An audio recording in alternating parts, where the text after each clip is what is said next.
Hoje eu vou estar falando das propriedades da ligação iônica. Fica comigo que eu vou te mostrar que química é fácil.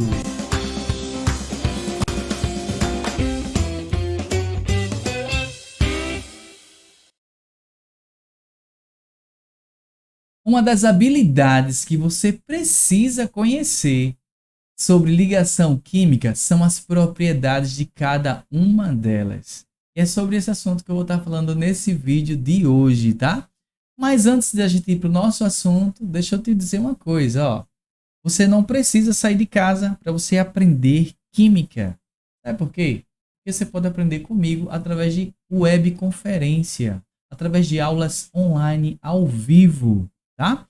Esse projeto pode ser tanto em grupo ou de forma particular.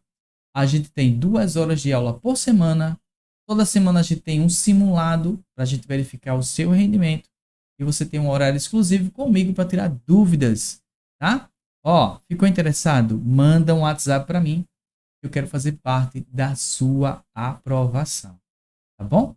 Mas veja só, cada ligação química tem a sua característica, tem a sua propriedade, tá? Mas como é que começa essa história? De onde veio tudo isso? Veja só, ó. A união dos átomos formam as substâncias. Isso foi falado por John Dalton há muito tempo atrás, no início do século XIX, tá? Ele descobriu que quando você junta os átomos, você forma a substância, tá bom? Mas tem átomo que sozinho é a substância? Tem. Mas a união dos átomos vai formar a maioria das substâncias, tá certo? Então, esse aspecto tem que ficar bem claro na sua cabeça. Quem é átomo, quem é substância, tá? Então, átomo está sozinho. Substância é a união dos átomos, tá bom? Então, a ligação iônica é a ligação, tá? É um tipo de forma que a gente tem para juntar os átomos para formar a substância. Então, a gente tem três formatos, três formas para juntar. Tem a ligação iônica, tem a covalente e tem a metálica. A iônica tem as suas características.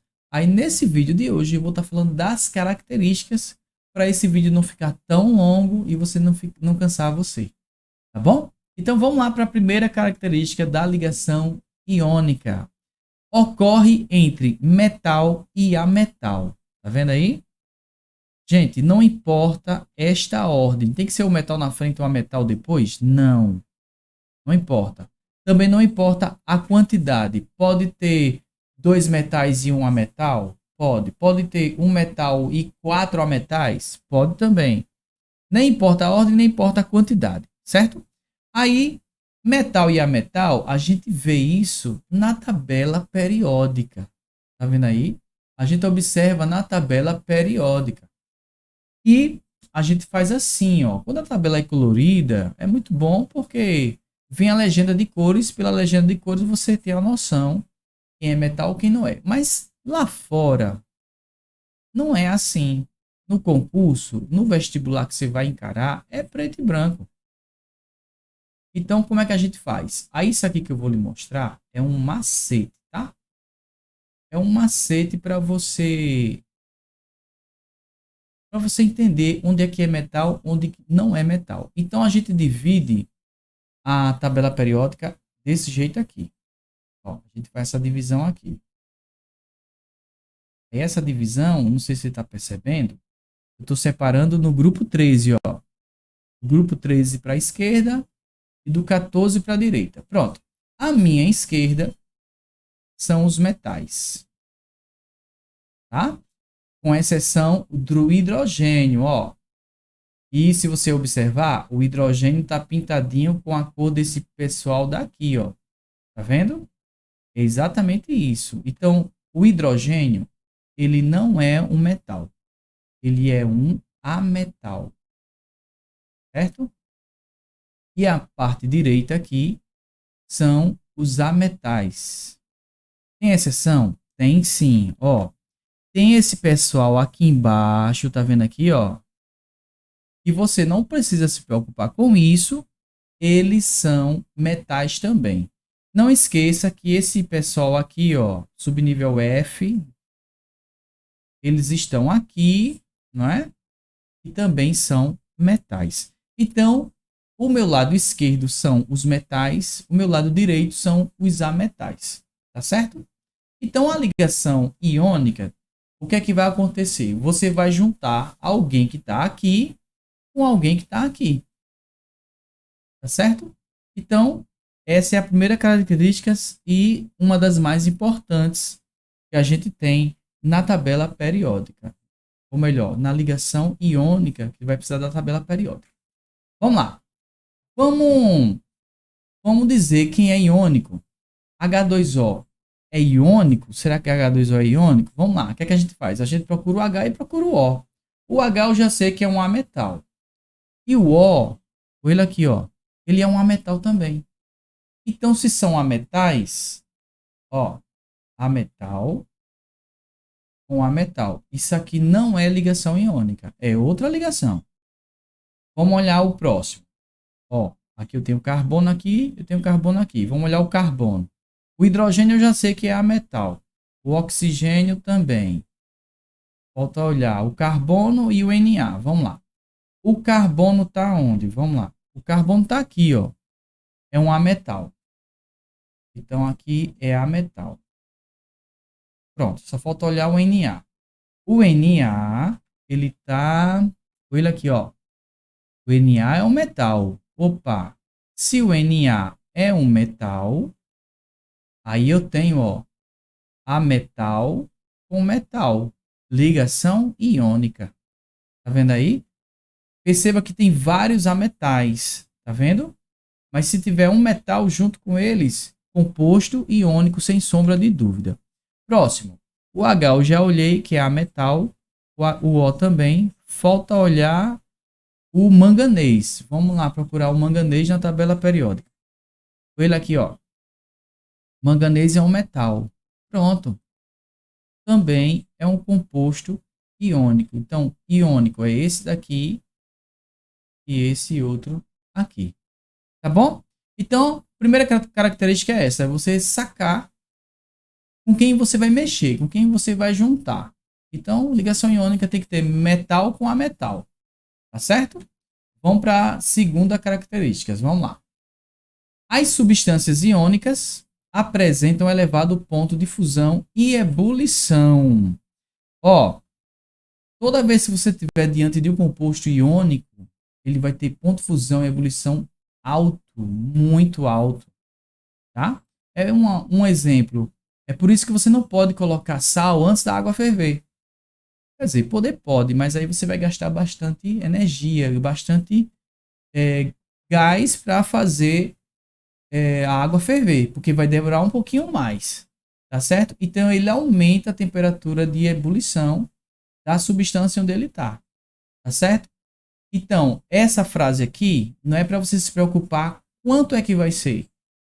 O que você precisa saber é o seguinte: se você estiver diante de um composto iônico, aí você já sabe que o ponto de fusão e o ponto de ebulição dele vai ser maior do que outro. Por exemplo, deixa eu voltar lá esse exemplo aqui.